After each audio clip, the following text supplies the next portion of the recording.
You know, I think it might be time to go at my girls again. Girl defined. All of y'all, like, why aren't you going at girl defined anymore? So I think it's time to go.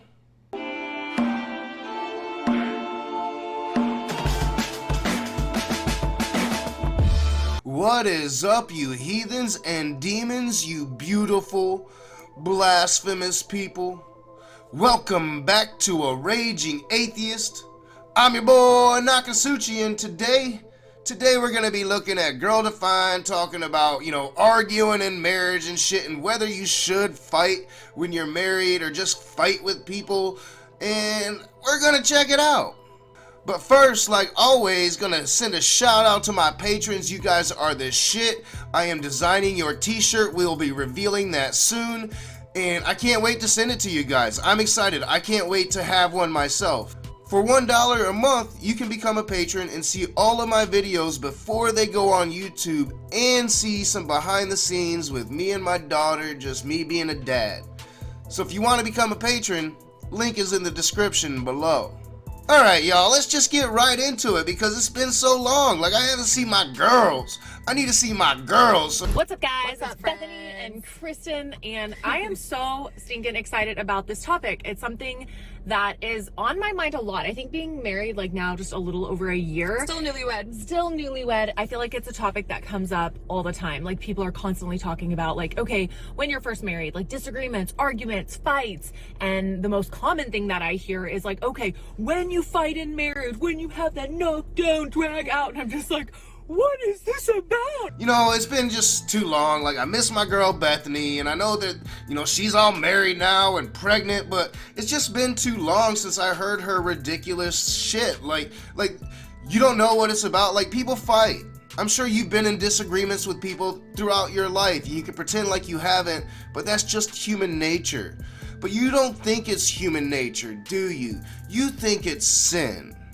I'm very passionate about it. Yeah, well, it's such a good topic, and I think we can all safely assume that you will have conflict when you get married. Like, that's a given. It's not a question of, well, if you ever disagree on anything, or if you ever, have expectations that aren't met, or if one of you ever gets mad, or, if you don't see eye to eye on something, it's like, that's gonna happen. That is 100% a given, because we're sinners. Yeah. See, I told you. You think that people fight because inherently we're sinners and we have this evil nature that's going to make us lash out at other people. And you might think that as wives, you should probably be meek and guide those currents into calmer waters. But I highly disagree, because I don't think that sin exists. I think that it's a man-made construct, just created to make you fall in line with a way of thinking. That's my belief on it. I think people fight because we all have our own personal perceptions. I think it's human nature to place our perceptions at the top tier. We trust ourselves more than we trust other people. It's just human nature. No sin involved. So when people come together in marriage, you have two different perceptions. Now, you try to combine those perceptions as much as you can, but you keep your individuality. I'm guessing. I've never been married, but I do know people, and all people are different. All people have their own universe. They represent their own universe. All people have their own perception, and those perceptions will clash. It's how you deal with that matters. Bottom line, we're sinners, right? And so as sinners, we tend to look out for ourselves first and foremost. We tend to look out for our own needs, our own interests. Yeah. We elevate our opinions, our thoughts, our even just perspectives or preferences. That's the word. Our preferences above everyone else's. That's our tendency. I can relate. I think that's the hardest one for me. So, all right, so she actually slipped up there and gave you the truth. She said perspective, and then Bethany had to cut her off. Oh, you mean preferences? You mean preferences because we believe it's sin, not perspective. But they have to create this narrative that it's sin, and you have to fight against your nature. You have to fight against that sin, when all you really need to do is know your nature, understand yourself, and move forward. So as a result, you have two sinners that both have that going for them, where we tend to focus on self. Then you get married and it's like, there's clash. It's not going to be perfect. So conflict happens.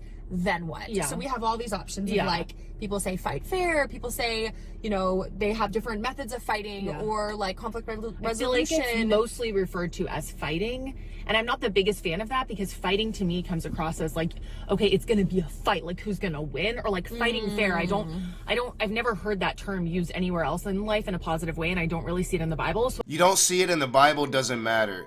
And fighting fair literally is a positive term. Fighting fair means if you're going to fight, that you actually fight fair and not cheat, you know, not kick them in the balls, you know, you don't take a beer bottle and smash them over the head, or you don't use your advantages as a man over a woman to intimidate her, to bully her into submission, to win the argument slash fight. That's what fighting fair means. The very term is positive. So how in the hell can you say that it's not a positive term, or you've never heard it as a positive term, and it doesn't matter because it's not in the Bible anyway? Fighting fair is literally a positive term. I love this idea of like more communication and what the Bible says about communication.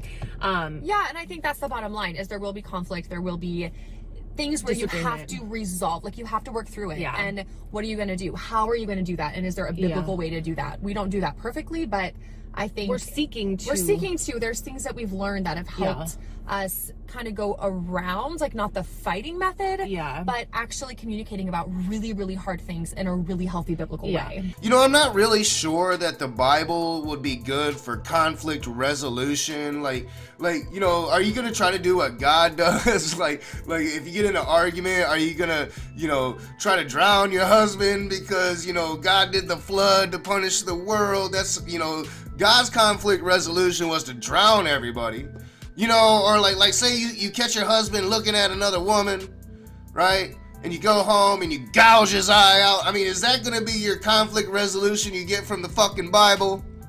No, it comes from an understanding of yourself. It comes from an understanding of your partner. And you're gonna have these spats, you're gonna have these fights. And how you react to that, how you react to your partner is going to be very important on how you move forward as a couple. I mean, this is really common sense. There's no sin involved. There's no, you know, trying to find recourse in a book written 2,000 years ago that's pretty fucking barbaric. You know, you're not going to find much conflict resolution in the Bible. You say you will, but you just won't. There's no biblical way to do shit in the modern world. It's the modern fucking world.